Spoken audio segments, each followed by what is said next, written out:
तो फिल्म की शुरुआत होती है परी से, जो मूवी की मेन कैरेक्टर है। बचपन में ही उसके मॉम डैड दोनों की मौत हो गई थी, जिसके बाद वो बिल्कुल अकेली रह गई। उसकी मॉम की फ्रेंड इस्मत आंटी ने हर बुरे वक्त में उसका साथ दिया था। परी के पास अपने मॉम डैड की कोई याद नहीं थी।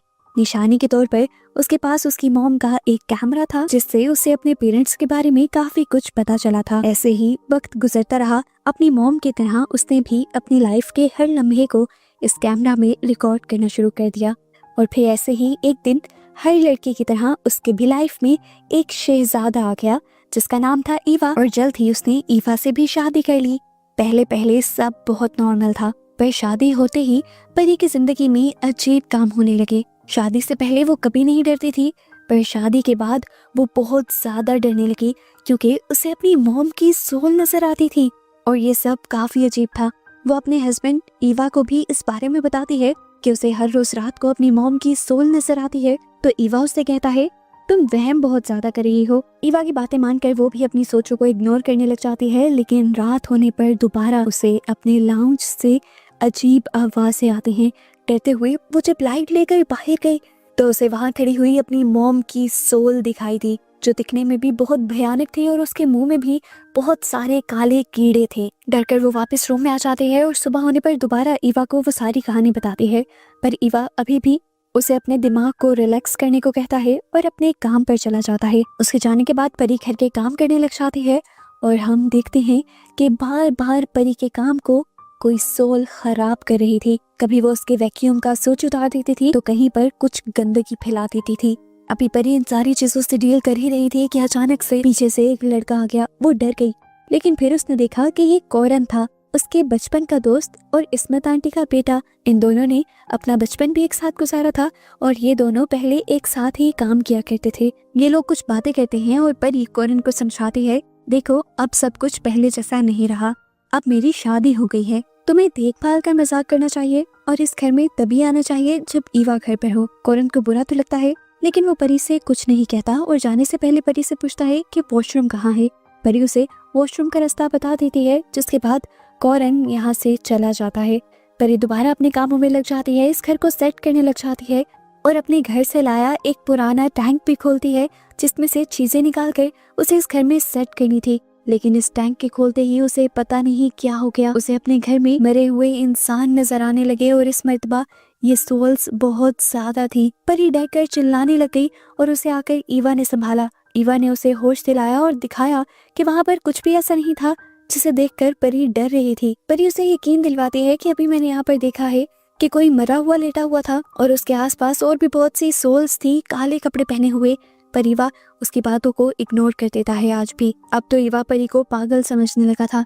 अपने आप को साबित करने के लिए परी डिसाइड करती है कि अब उसके साथ जो कुछ भी होगा वो उसकी वीडियो बनाया करेगी। रात में परी को जब दोबारा वो सोल्स तंग करती हैं, तो परी इनकी वीडियो बना लेती है और सुबह उठकर जैसे ही वो ईवा को दिखाने के लिए कैमरा खोलती है, तो देखती है कि वीडियो में से वो सारी चीजें गायब हो चुकी थी। परी अब अपनी मदद के लिए कौरन के पास जाती है, उसे अपना कैमरा देती है और कहती है, इसकी सारी फुटेजेस को चेक करो, देखकर बताओ इसमें ऐसा क्या है जो मुझे डरा रहा है। कौरन भी जब उन फुटेजेस को चेक कर रहा था तो उसे डर लगने लगा। उसे ऐसा महसूस हुआ कि जैसे उसके पीछे कोई खड़ा हुआ है। डर कर वो सोफे से उठ गया और जैसे ही उसने मुड़कर सोफे पे देखा तो वहाँ पर उसकी मॉम थी, जो मुंह पर घूंघट डाले पता नहीं क्या कर रही थी। और अचानक से उसे अपने पीछे खड़ी हुई परी की मॉम भी दिखाई दी, उसी हालत में जैसे वो परी को दिखाई देती है। वो बहुत ज्यादा डर गया और उसने सारी बात आकर परी को बता दी कि तुम्हारे पीछे तुम्हारी मॉम की सोल ही है। परी अब और भी ज्यादा डरने लगी थी। ये बात जानने के बाद तो उसकी मॉम के अलावा भी आजकल और भी सोल्स उसे तंग करने लगी थी। वो उसके बेडरूम में भी आ जाया करती थी। डर कर जब जब परी उठती थी तो ईवा उसे पागल समझकर दोबारा सुला देता था, उसकी बात नहीं मानता था। परी ने भी ठान लिया था कि वो भी ईवा को यकीन दिला कर रहेगी, इसीलिए वो बार बार अपनी मदद के लिए कौरन से मिल रही थी। और यहाँ से ईवा को कुछ और ही शक होने लग गया। उसे लगने लगा कि कौरन और परी की दोस्ती से कुछ ज्यादा ही आगे बढ़ गई है। ये सोचते हुए कि परी उसे धोखा दे रही है, एक दिन वो कौरन के घर भी आ जाता है, जब परी कौरन के घर थी। कौरन इस टाइम परी को दिखा रहा था कि उसकी फुटेज में एक साया रिकॉर्ड हुआ था, जो काफी था ईवा को सच समझाने के लिए। देखकर परी खुश हो जाती है और इतने में ही ईवा आकर इन दोनों को गलत समझ लेता है। वो कौरन को मारने लग जाता है और परी बोलती रह जाती है कि ऐसा कुछ नहीं है इवा, जैसा तुम समझ रहे हो। इवा फिर भी यकीन नहीं करता तो परी गुस्से में यहाँ से चली जाती है। इवा कौरन को अभी भी बहुत ज्यादा बुरा भला कह रहा था। तब कौरन ने उसे काम डाउन किया और कहा, बात सुनो, तुम्हें अपनी वाइफ पर यकीन करना चाहिए, ना सिर्फ यकीन करना चाहिए, इस मुश्किल में उसका साथ भी लेना चाहिए। तुम्हें पता है वो किस बड़ी मुश्किल में है? उसके ऊपर किसी ने काला जादू किया है और उसके पीछे बहुत सारे साए पड़े हुए हैं जो उसकी लाइफ को तबाह कर रहे हैं। वो इन सबको तो झेल ले, उससे बढ़कर तुम उसे पागल समझने लगे हो। इवा उससे कहता है, तुम ये सब बातें कैसे जानते हो? तो कौरन बताता है, क्योंकि मेरी मॉम को भी काला जादू करना आता है, तो मुझे ये चीजें पता है। इवा को यकीन दिलाने के लिए वो फुटेज भी दिखाता है जिसमें इवा के घर एक साया भी नजर आ रहा था। ये देखकर अब इवा को भी परी पर यकीन आने लगा था। इवा ने भी डिसाइड कर लिया था कि अब वो परी की मदद करेगा।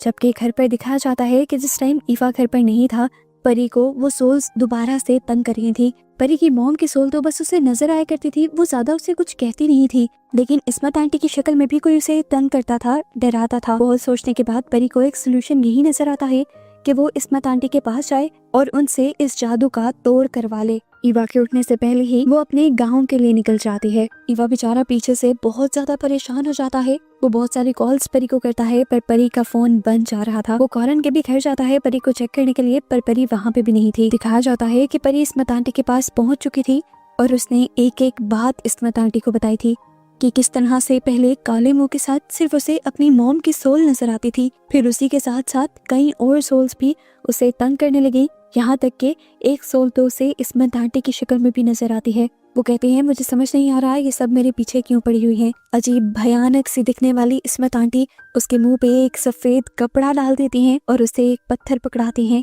ये कहते हुए कि मैं उन सोल्स से बात करती हूँ और पता चलाती हूँ कि आखिर वो तुम्हारे पीछे पड़ी क्यों है। पत्थर के हाथ में पकड़ने के बाद इस्मत आंटी ने उसके ऊपर कुछ पढ़ा था जिसकी वजह से परी की हालत बिगड़ने लगी। असल में जो सोल्स थी वो परी के अंदर आ गई थी।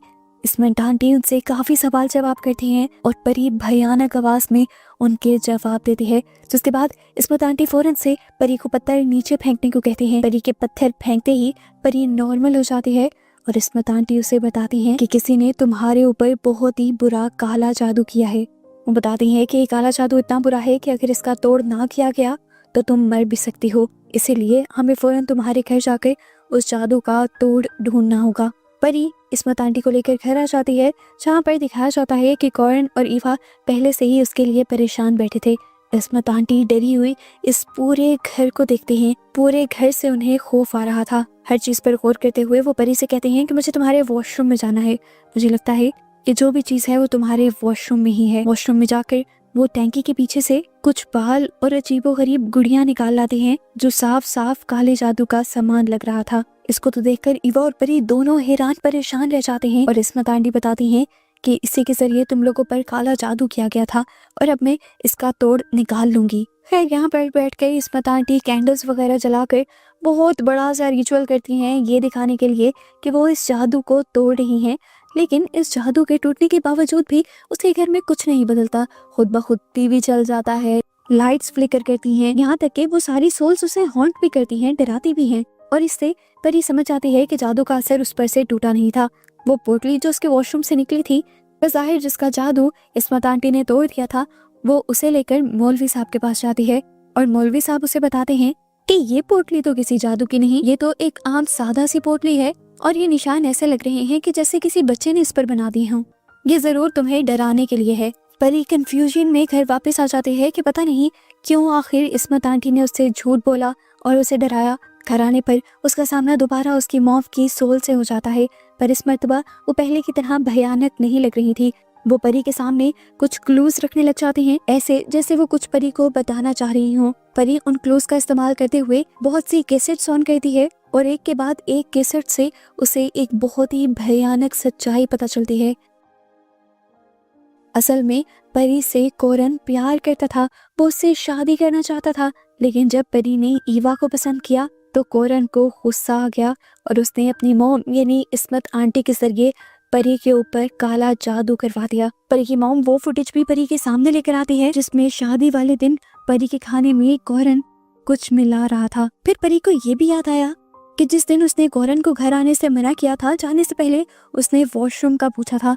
जरूर उसी ने वॉशरूम में वो पोटली लगाई होगी परी को डराने के लिए। अपनी मॉम के दिए हुए क्लूज से परी को ये बात पता चल जाती है कि असली काले जादू की पोटली असल में परी की मॉम की कब्र में है। और इतने दिन से परी की मॉम जो उसके पास आ रही हैं वो सिर्फ यही बताने के लिए आ रही हैं वो अपनी बेटी को असल में बचाना चाहती हैं। दोबारा परी ईवा और किसी को भी बताए बगैर अपने गांव चली जाती है अपनी मॉम की ग्रेव के पास। और थोड़ा सा ही खोदने पर उसे वो पोटली भी मिल जाती है जिसे लेकर वो दोबारा मौलवी साहब के पास आ जाती है। मौलवी साहब देखकर बताते हैं कि यही असल पोटली है जिसके जरिए काला जादू किया गया है। परी से कहते हैं बस अब फिक्र की बात नहीं, तुम अपने घर जाओ, सो जाओ और मैं इस पर काम करूंगा, जरूर तुम्हारे ऊपर से ही काला जादू खत्म हो जाएगा।